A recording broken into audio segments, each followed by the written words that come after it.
Hello दोस्तों, मेरा नाम है सत्यम। आप में से कितने लोगों ने कैप्टन अमेरिका मूवी देखी होगी या फिर ये डायलॉग तो सुना ही होगा।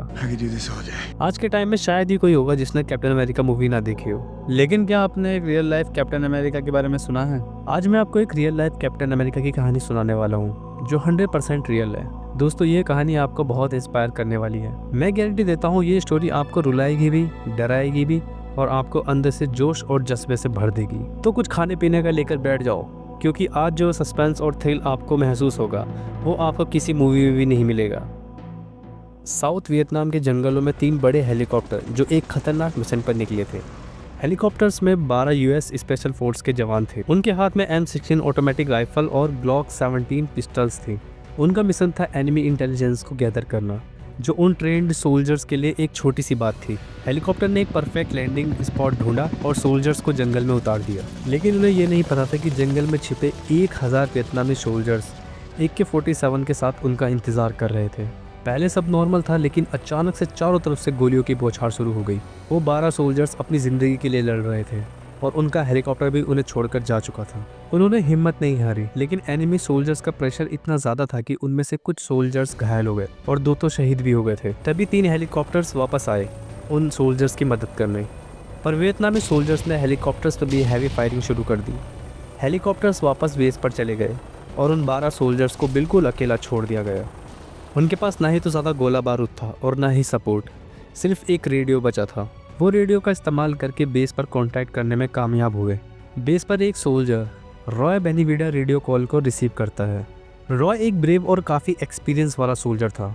कॉल रिसीव करते ही उसने 12 सोल्जर्स को बचाने का फैसला किया। जब हेलीकॉप्टर बेस पर वापस आया, रॉय ने देखा कि हर जगह हेलीकॉप्टर में खून के धब्बे और एक गनर के मांस के टुकड़े पड़े हुए थे। रॉय और गुस्से से भर गया। रॉय ने पायलट से कहा, मुझे वापस ले चलो, मैं उन सोल्जर्स को वापस ले आऊँगा।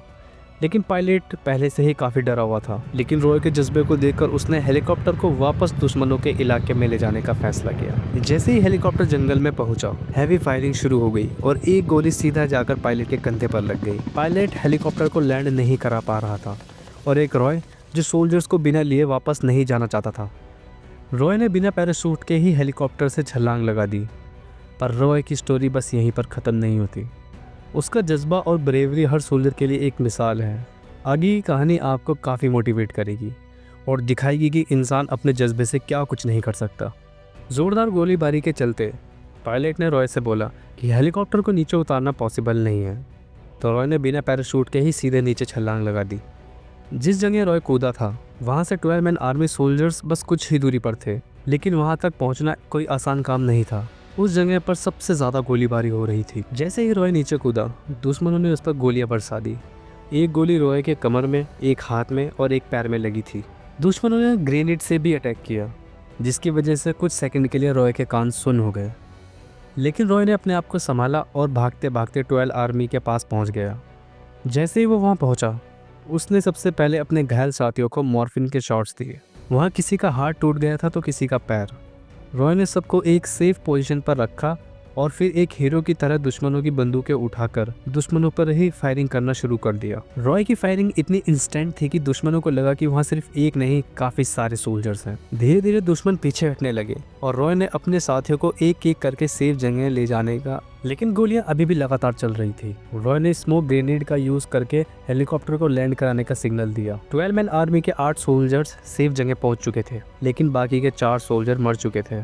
रॉय किसी भी साथी को पीछे छोड़कर नहीं जाना चाहता था, इसलिए वो डेड बॉडीज को भी लेने पीछे गया। जाते वक्त रॉय के पैर में एक और गोली लग गई, लेकिन उसने तब भी गिव अप नहीं किया। एक एक करके उसने अपने सभी साथियों की डेड बॉडीज को हेलीकॉप्टर तक पहुंचा दिया था। बस लास्ट में एक डेड बॉडी बची थी और जब रॉय उसे लेने गया तब उसके पेट में एक और गोली लग गई। अभी तक रॉय बहुत ज्यादा इंजर्ड हो चुका था, लेकिन उसने हिम्मत अभी भी नहीं हारी थी। उसने लास्ट बॉडी को उठाकर हेलीकॉप्टर की तरफ भागना शुरू किया। जब तक वो हेलीकॉप्टर के पास पहुंचा, हेलीकॉप्टर क्रैश हो चुका था और पायलट भी मर चुका था, लेकिन रॉय की हिम्मत अभी भी बुलंद थी। यूएस आर्मी के फाइटर जेट्स ने सही समय पर फायरिंग शुरू की, जिसकी वजह से रॉय और उसके साथी सरवाइव कर पाए। रेस्क्यू हेलीकॉप्टर्स ने सबको वहां से निकाल लिया। जब डॉक्टर्स ने रॉय की कंडीशन देखी तो पता चला कि अभी तक उसके शरीर में 37 गोलियां लग चुकी थी और उसकी सांसें भी रुक चुकी थी। सबको लगा कि रॉय मर चुका है, लेकिन जब रॉय की डेड बॉडी को ले जा रहे थे तब रॉय ने अपनी जुबान से डॉक्टर के मुंह पर थूक दिया।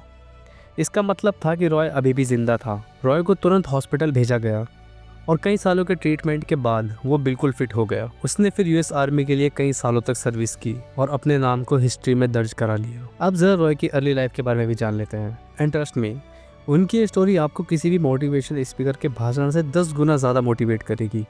रॉय बचपन में अपने अंकल के साथ रहते थे और अपने अंकल का खेत के कामों में हाथ बटाया करते थे, क्योंकि रॉय के माँ बाप उसके बचपन में ही गुजर गए थे।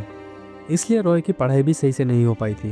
रॉय अपने जिस अंकल के साथ रहता था वो भी काफ़ी गरीब थे। सिर्फ खेती बाड़ी करके जो भी उनसे बनता था वो उसमें ही अपना गुजारा करते थे। रॉय अपने अंकल पर बिल्कुल भी बोझ नहीं बनना चाहता था। हालांकि उसके अंकल एक अच्छे इंसान थे, रॉय का अच्छे से ख्याल रखते थे, लेकिन फिर भी रॉय के दिल से एक हमेशा आवाज़ आती थी कि ऐसे तो जिंदगी नहीं गुजरने वाली, मुझे अपने अंकल और अपने लिए कुछ ना कुछ तो करना पड़ेगा। जिसके बाद रॉय ने 19 साल की उम्र में ही यूएस मिलिट्री को ज्वाइन कर लिया। उस वक्त वियतनाम वॉर अपनी चरम सीमा पर थी, इसलिए रॉय की भर्ती होते ही उसे ट्रेनिंग के लिए मिलिट्री स्कूल भेज दिया गया। मिलिट्री स्कूल में रॉय अपने बैच में सबसे ज़्यादा होशियार और सबसे ज़्यादा बहादुर था। डर नाम की चीज़ तो जैसे रॉय के अंदर थी ही नहीं, जिसे देखकर यूएस ऑफिसर्स ने 82nd एयरबोर्न डिवीज़न में उसे भेज दिया। उसके कुछ वक्त बाद ही रॉय को वियतनाम वॉर में एक मिशन के लिए भेज दिया गया। यूएस के मिशन के दौरान रॉय का पैर एक जमीन में गड़े लैंडमाइन पर आ जाता है। उस लैंडमाइन के फटने पर रॉय की बैकबोन पर काफी गंभीर चोट आ जाती है। रॉय को जब बेस पर वापस लाया गया तो डॉक्टर्स ने उसे देखकर साफ साफ बोल दिया कि तुम अब कभी अपने पैरों पर खड़े नहीं हो पाओगे। लेकिन रॉय को ये मंजूर नहीं था। उसे अपनी ये किस्मत बिल्कुल भी पसंद नहीं थी। रॉय हर एक रात जब लोग सो जाया करते थे तब अपने बिस्तर से नीचे उतरता और रेंग रेंग कर अपने पैरों पर खड़े होने की कोशिश करता। रॉय ने 6 महीने तक रोज रात को दर्द सहा और अपने पैरों पर खड़े होने की कोशिश करता रहा। आखिर में उसके पैरों में धीरे धीरे बदलाव आने लगे। करीब 10 महीने की दर्द और कड़ी मेहनत के बाद अब वो अपने पैरों पर चलने के काबिल हो चुका था। और उसके भी 3 महीने बाद वही रॉय जिसे डॉक्टर ने बोला था कि अब वो कभी नहीं चल पाएगा, अब वो रोज सुबह रनिंग करने जाने लगा था। वो कहते हैं ना, इंसान को अपनी किस्मत अपने हाथों से लिखनी पड़ती है। रॉय ने भी अपनी किस्मत की किताब अपने हाथों से लिख डाली थी। रॉय की परफॉर्मेंस के चलते यूएस मिलिट्री ने दोबारा उसे सर्विस में रहने की परमिशन दे दी थी। लेकिन अब हमारा रॉय स्पेशल फोर्स ज्वाइन करना चाहता था। वो यूएस मिलिट्री की ग्रीन बैरेट सोल्जर बनना चाहता था। और मैं आपको बता दूं, एक स्पेशल फोर्स का सोल्जर बनना कोई बच्चों का खेल नहीं है। दुनिया के 70% लोगों के लिए तो ये एक इम्पॉसिबल टास्क है। लेकिन कुछ सालों की मेहनत और ट्रेनिंग के बाद सार्जेंट रॉय बेनिविडा एक ग्रीन बैरेट सोल्जर बन चुका था। और रॉय ने जो सोचा था, जैसा सोचा था, वैसा उन्होंने करके भी दिखाया, एक ग्रीन बैरेट सोल्जर बनकर। ये कहानी हमें एक बात सिखाती है कि कोशिश और हिम्मत से इम्पॉसिबल को भी पॉसिबल बनाया जा सकता है। गाइस, सोल्जर चाहे इंडिया का हो या किसी और कंट्री का, एक सोल्जर सोल्जर ही होता है। और हम जब भी एक ऐसे सोल्जर की कहानी सुनते हैं तो दिल से हमेशा रिस्पेक्ट ही आती है। आपका क्या कहना है हमारे रियल लाइफ कैप्टन अमेरिका के लिए? नीचे कमेंट ज़रूर करना। और अगर वीडियो ने आपको थोड़ा भी मोटिवेट किया हो तो चैनल को प्लीज़ सब्सक्राइब ज़रूर कर देना। मैं मिलता हूँ आपसे नेक्स्ट वीडियो में। तब तक के लिए स्टे क्यूरियस।